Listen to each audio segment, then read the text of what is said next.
1995, an overweight middle-aged man robbed a Pittsburgh bank in broad daylight.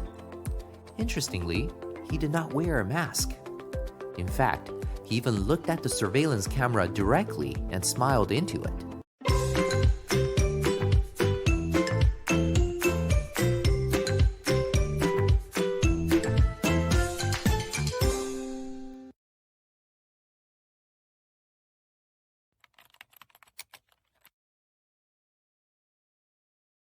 Warren, can you name the country with the largest population? China? Good. How about the country with the second largest population? India? Good. How about the third largest? I want to say the US, but I'm not 100% sure. You are correct. And there's no shame in admitting you're not sure. Most people actually tend to be overconfident.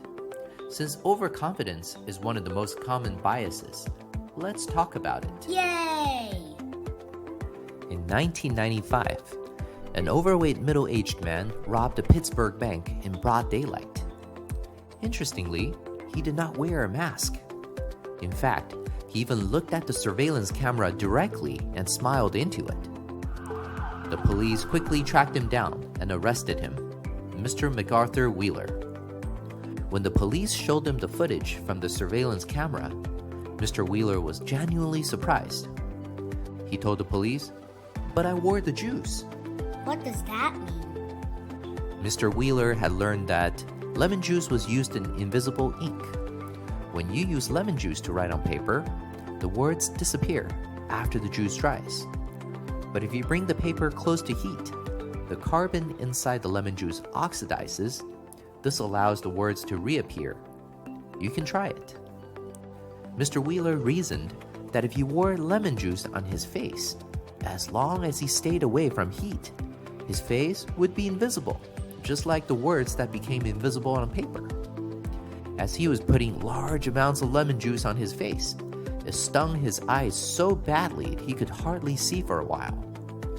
He was so confident in his reasoning, he then robbed the bank without testing out whether other people could see his face, and that cost him his freedom.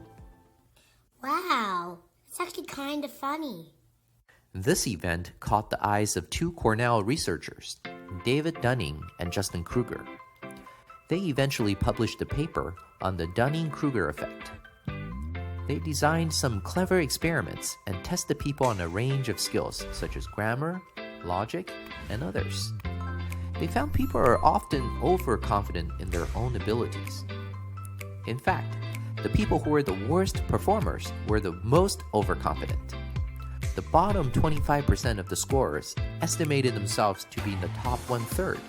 They also found that high-performing people, such as those who scored in the top 20%, tend to slightly underestimate their abilities. Why is that? The researchers reasoned the less you know about a subject, the more likely you are to believe that you know everything. The more you learn, the more you realize there is yet a lot to be learned. David Dunning has said, if you're incompetent, meaning not so good at something, you can't know you're incompetent. The skills you need to produce a right answer are exactly the skills you need to recognize what a right answer is. So remember to be humble, Warren. If you feel like you're very confident about something, it may be necessary to ask yourself, am I missing something? Am I overly confident because I don't know enough? Many other research has shown overconfidence in the general public.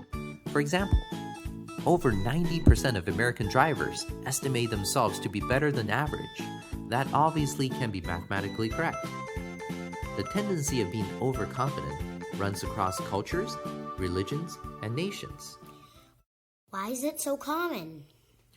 There are many guesses, but the one most people tend to accept is that it's a result of evolution.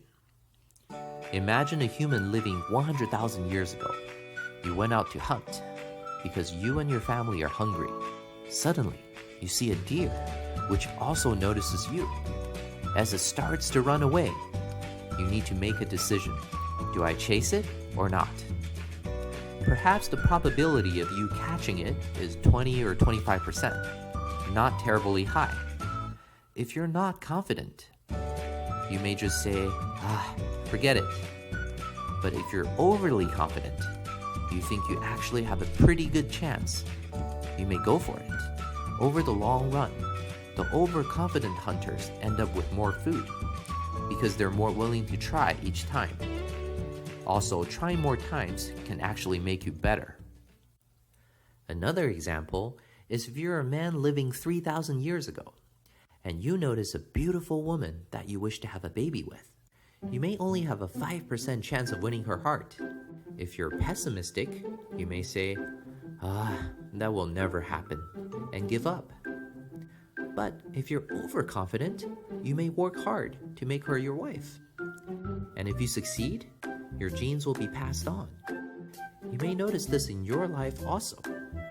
Would you rather be around a friend who is optimistic and always telling you, "We can do this, Warren"? Or would you rather be around someone who's always telling you, "Warren, we suck. We will never succeed"? Of course, the first friend. Exactly. Research has shown most of the CEOs of big companies have overconfident tendencies. This is no surprise, because without overconfidence, they would not have risen to their leadership positions. So it's good to be overconfident? Well, we just talked about the benefits of being overconfident. Let's look at the bad things that can happen to you when you're overconfident. First of all, many devastating wars in the past were started because one side or both sides were overconfident that they could defeat the other side easily. In 1941, the newly modernized Japanese Navy had been victorious for a long time. They had won against the Chinese in the First and Second Sino-Japanese Wars, against the Russians in the Russo-Japanese War, and had been on the victorious side in World War I. Morale was at an all-time high. Their overconfidence resulted in their decision to attack Pearl Harbor. They believed this attack would demoralize the Americans and immobilize the American Navy. Of course, looking back, we see how terrible a decision that was. Overconfidence can also result in accidents. For example, one of the most common things drunk people say when they get behind wheels is, "I'm fine, I can handle this." But if you look at the number of accidents that happen to people who drink and drive, it's obvious that they are being overconfident. They can't handle it. They put their lives and other people's lives at risk. Some of the most terrible industrial accidents in history were also due, at least in part, to overconfidence. Some examples are Chernobyl nuclear leak, sinking of the Titanic, or Space Shuttle Challenger's failure.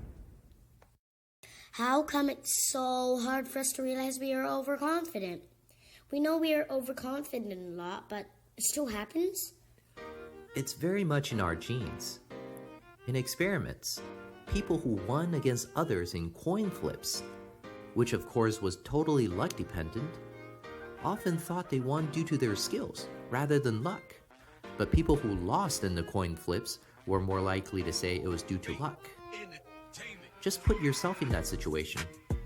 If your basketball team fought hard against another team, and in the end, you beat the other team by 1 point, what would you think? If you lost by 1 point, what would you think? I bet you would think your team won due to skills and hard work. Or your team lost due to one foul or missing one free throw due to bad luck, right? Yeah, I think so. When studying how people invest, researchers found that single men tend to be the most overconfident, and single women tend to be the least. This difference decreases once they become married. Why? No one knows for sure, but some researchers think it's because single males have a greater need to be aggressive and basically show off so they can attract females. It may also be a result of higher levels of testosterone. In nature, male peacocks display their beautiful full tails to attract females, even though this makes them vulnerable to predators. It may be a similar story in humans. Dad, I'm male and I'm not married. So I have to be careful not to be overconfident, right? You bet. Here's my joke of the day. What did the little corn say to the mama corn? I'll give you some time to think about it. 3, 2, 1. The answer is, where is popcorn? Thank you for watching. Please remember to click the like and subscribe buttons below. You can turn on the notification bell if you wish to be notified when our next video comes out. Thanks!